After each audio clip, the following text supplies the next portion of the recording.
ठीक है। पहली बात यह है कि बहुत दिन के बाद आज यूट्यूब पर फिर से आ रहे हैं और अब ये आशा रखते हैं कि पर डे यूट्यूब पर आकर के और एक लेक्चर कम से कम अपलोड करेंगे।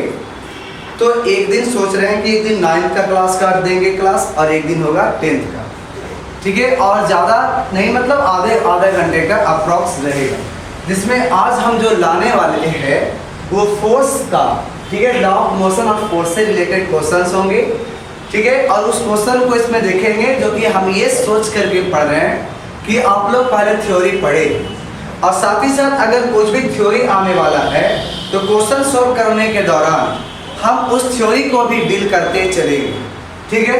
तो इसलिए आराम से बैठ करके कॉपी अगर पेन है तो ले लो और उसको लिखो, क्योंकि आपके स्कूल्स का ही बुक्स का ये क्वेश्चन मिल जाएगा, मैच कर जाएगा। तो इसलिए आप आराम से निकालो, बुक्स निकाल लो, कॉपी निकालो और उसके बाद बैठो और हम लोग स्टार्ट करते हैं। तो चैप्टर हम नंबर अगर देखें तो 2, क्योंकि फर्स्ट में था मोशन, तो मोशन तो ऑलरेडी पढ़ चुके थे और उस मोशन को पढ़े थे जिसमें हमको मोशन क्यों हुआ इसके बारे में जानकारी की जरूरत नहीं थी। लेकिन ये जो मोशन पढ़ेंगे, क्यों मोशन हो रहा है इसके बारे में जानकारी चाहिए, उसी को हम लोग पढ़ रहे हैं force and law of motion, ठीक है। तो चलते हैं, स्टार्ट करते हैं। तो सबसे फर्स्ट क्वेश्चन आता है कि rate of change of momentum is. अब क्वेश्चन सबसे पहले कि उसके पहले आते हैं न्यूटन्स के होते हैं 3 लॉस, जिसमें न्यूटन का सेकेंड लॉस ये कहता है कि rate of change of momentum is directly proportional to force. क्या होता है? फोर्स। अब फोर्स में यहाँ पर आप लिख सकते हो नेट फोर्स। तो rate of change of momentum is directly proportional to net force, ये होता है न्यूटन सेकेंड लॉ से। और इसी को जब हम आगे कैलकुलेट करते हैं तो हमें आता है F net is equal to mass into acceleration. आपको नेट के जगह पर आपको एक्सटर्नल भी रहेगा तो कोई दिक्कत नहीं माननी है। तो dp by dt directly proportional to force, that is rate of change of momentum is directly proportional to force, that is gives force। तो सोचो क्वेश्चन में क्या है, rate of change of momentum is, तो बताओ वेलोसिटी तो देगा नहीं, एक्सेलरेशन देगा नहीं, तो क्या हमें दे रहा है? फोर्स। तो इस तरह से इसका आंसर आ जा रहा है फोर्स, यानी कि सी ऑप्शन सही होगा। चलिए आगे बढ़ते हैं। क्वेश्चन नंबर 2 के अनुसार अगर चलोगे तो लिखा है the acceleration of a body is to be double. यानी पहले था शुरू में एक्सेलरेशन ए, लेकिन अब एक्सेलरेशन बढ़ करके हो गया डबल। डबल का मतलब है कि दुगना हो गया, ठीक है, फ्रॉम इट्स इनिशियल का दुगना। बाय व्हाट फैक्टर, कितना से उसको पर जो फोर्स लग रहा था वो इंक्रीज कर जाएगा। अब एक क्वेश्चन आएगा कि बताओ, जैसे ही कहते हैं कि इंक्रीज कर जाए, ठीक है। अब यहाँ से बताओ कि क्या मास को बढ़ने के लिए कोई इंफॉर्मेशन है? तो आंसर है कि मास को बढ़ने के लिए कोई इंफॉर्मेशन नहीं है। तो मास तो हमारा वही रह जाएगा, तो इस पे भी मास वही रह जाएगा।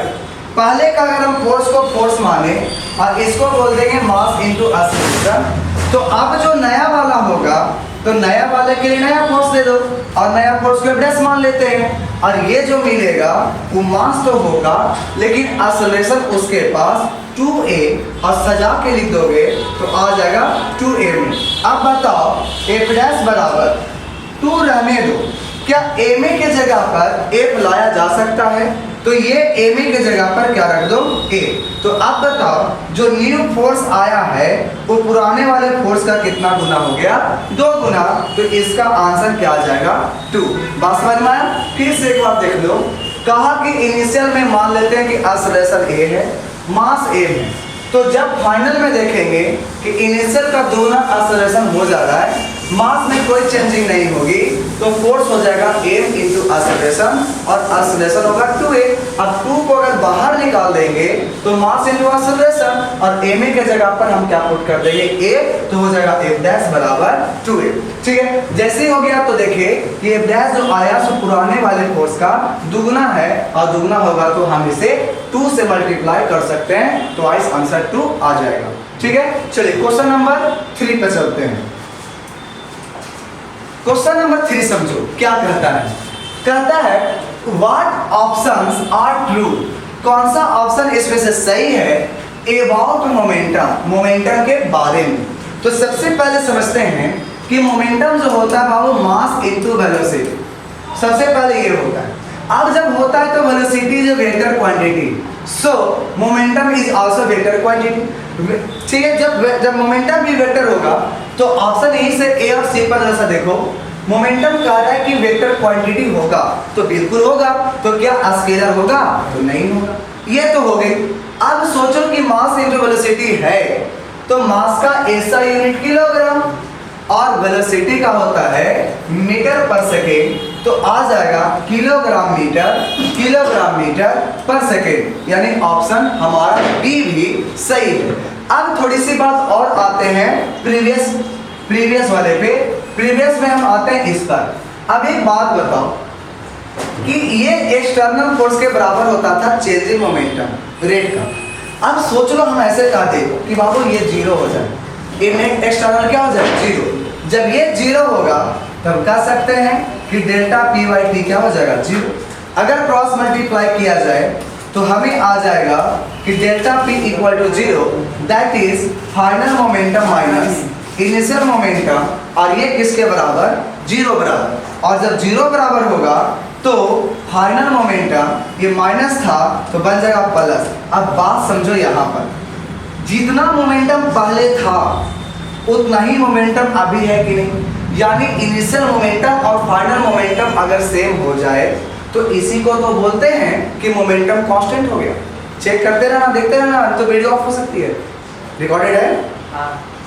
ठीक है, अब समझ लो कि जब यहाँ पर मोमेंटम क्या हो गई कांस्टेंट। जो मोमेंटम कांस्टेंट कब हुई, जब हमने उस पर बाहर से फोर्स लगाना बंद कर दिया, यानी नेट फोर्स कितना हो गया जीरो। और नेट फोर्स जीरो होता है बाबू बैलेंस में, तो बैलेंस भी अगर फोर्स रहता उसमें भी कहते हैं कि मोमेंटम हमारा कांस्टेंट है, और इसी घटना को कहते हैं कंजर्वेशन ऑफ मोमेंटम। ठीक है, तो हम लोग आते हैं जहां पर हम लोग को पढ़ना था। तो ये दो तो ऑप्शन हो गई, तीसरा ऑप्शन गलत हो गई। फोर्थ में देखो, कहता है जब दो बॉडीज एक्ट कर रहे थे एक दूसरे की तरफ आ रहे थे और उस पर एक्सटर्नल फोर्स नहीं लग रहा था, जब नहीं लग रहा था एक दूसरे पर, तो कहता है कि उसका मोमेंटम हमेशा सेम रहेगा, कांस्टेंट रहेगा। तो सही बात है, जब बोले कि उस पर कोई भी फोर्स नहीं लगेगा इट मींस उसका मोमेंटम सेम रहेगा, कांस्टेंट रहेगा, तो इसका मतलब है कि मेरा ऑप्शन डी भी सही है। तो इसका ऑप्शन मिला ए, बी एंड डी। ठीक है, चलो आगे बढ़ते हैं क्वेश्चन नंबर 4 की। क्वेश्चन नंबर 4 है the SI unit of force is. Force का यूनिट कौन नहीं जानता है? अरे भाई दिया कौन है फोर्स के बारे में? तो फोर्स के बारे में बताया था न्यूटन, इसलिए आंसर हो जाएगा सी। इसमें तो कोई डाउट था ही नहीं। नेक्स्ट चलते हैं, what do we get by the product of mass and velocity. क्या मिलता है? तो डायरेक्ट फॉर्मूला ही होता है P is equal to mv where P is momentum. Momentum is simply called linear momentum, यानी मोमेंटम को हम लोग लीनियर मोमेंटम के नाम से भी जान सकते हैं और डायरेक्टली हम लोग मोमेंटम भी बोल सकते हैं। तो इसकी आंसर आ जाएगा मोमेंटम। ठीक है, नेक्स्ट क्वेश्चन आते हैं क्वेश्चन नंबर 6 पर। The rate of change of momentum is of an object is proportional to. एक बात बता, जस्ट अभी बताए कि rate of momentum is directly proportional to a net. और जब नेट फोर्स होगा मास पर नहीं, वेलोसिटी पर नहीं, तो किस पर होगी? तो net force applied on the body. Answer C. Next question 7 कहता है एक ऑब्जेक्ट है जिसका मास 100 kg, कहता है उसको एक्सेलरेट कर रहे हैं यूनिफॉर्मली, वेलोसिटी इतना से, यानी ये आपका u बराबर कहलाए, और इतना तक यानी ये होगा v बराबर। कितना सेकंड के लिए कर रहे हैं? तो हम कर रहे हैं 2 सेकंड के लिए। तो आपसे पूछा गया कि बताइए इनिशियल और फाइनल मोमेंटम क्या होगा। तो सोचो, इनिशियल मोमेंटम अगर कहें बाबू तो मास गुना इनिशियल स्पीड। मास कितना था? 100 kg। इनिशियल स्पीड कितना था? 4 मीटर पर सेकेंड, मतलब 400 आ जाएगा। ऐसा यूनिट में सारे ऑप्शन में है, तो क्या जरूरत है ऐसा यूनिट लिखना? कोई जरूरत नहीं है, क्योंकि एमसीक्यू क्वेश्चन। अगर हम फाइनल की ओर चले तो क्या होगा? Mass into velocity. मास था 100 और फाइनल वेलोसिटी देखो वहां पर ये कितना दिया गया 8 तो 8। अब बताओ 100 × 8 800। तो कहीं पर ऑप्शन में है कि तुम्हारा इनिशियल 100 किलोग्राम 400 और फाइनल 800।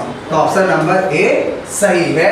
तो क्वेश्चन नंबर 7 तक हम लोग अभी कंप्लीट कर लिए हैं। चलिए आगे चलते हैं क्वेश्चन नंबर 1 की ओर। कहता what does Newton second law of motion describe. Newton second law किसके बारे में बताता है? तो बताओ ए बराबर ए में, यानी कि फोर्स मास और एक्सेलरेशन के बीच में रिलेशन। तो बताइए इनर्शिया के बारे में बाबू नहीं बताता है।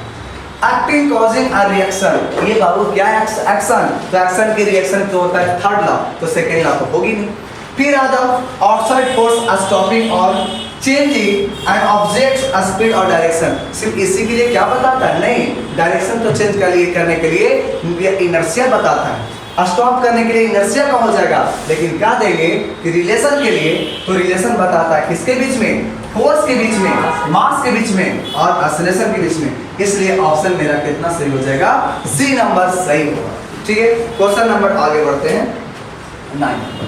कहता हाउ मच फोर्स, यहाँ पर इज होगा, needed to accelerated a 2000 kg, यानी एम दे दिया 2000 kg, जो दिया लिख दो। एक्सेलरेशन दिया 5 मीटर पर सेकेंड स्क्वायर। पूछा क्या तुमसे? तो पूछा फोर्स, और फोर्स होता है मास इंटू एक्सेलरेशन।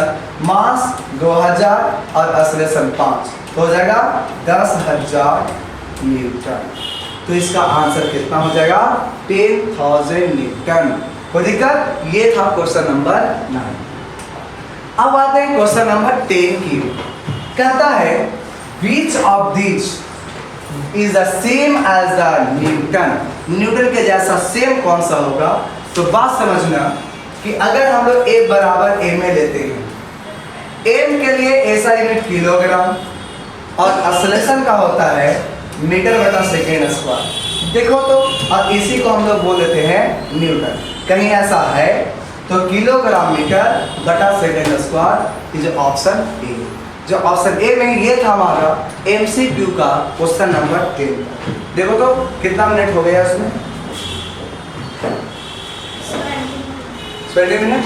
तो अब क्या करते हैं कि आज तो ये MCQ हो गया, अगला वीडियो फिर तुरंत अपलोड करेंगे और अभी ही रिकॉर्ड करेंगे और उसमें हम लोग पढ़ेंगे सब्जेक्टिव क्वेश्चन।